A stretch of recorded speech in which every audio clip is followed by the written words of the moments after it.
Bad blood is boiling between neighbors across the nation as disputes over noise end up more and more in court. So what can you do about loud neighbors who won't keep it down? Here's some expert advice for silencing a noise problem.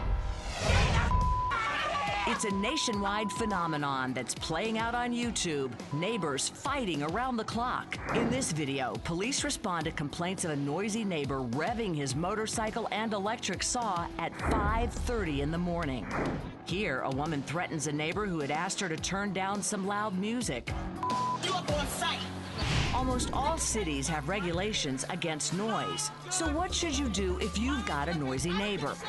Well, you might consider what this woman, whom we'll call Jane, did about the loud and obnoxious renters living behind her. And while it wasn't easy, it worked. People would be out on the balcony drinking, smoking, music on, every type of party noise you can imagine. They'd have sporting events on television where they'd be yelling and carrying on. I would dread every weekend. Jane's first step in solving the problem was asking her neighbors to be more considerate. And they would respond politely, you know, oh, sorry, we'll keep it down. And then it started to get nasty. They would tell me to shut up or, you know, just mind my own business.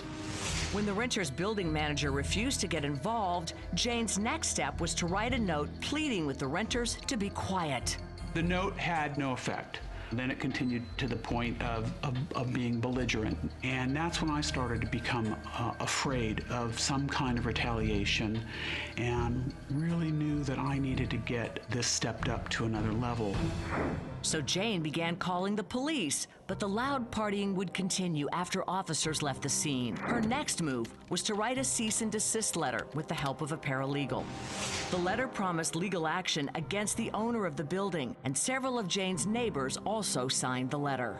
I think that they got the idea that it wasn't just one person that had a problem, that it was affecting a lot more people, and there was a seriousness to this, and that's what shut down the noise. Attorney Scott Fisher has been involved in many lawsuits between neighbors. He says Jane took all the right steps. See if this neighbor is responsive to your reasonable requests to tone the noise down. If not, then you have to get third parties involved.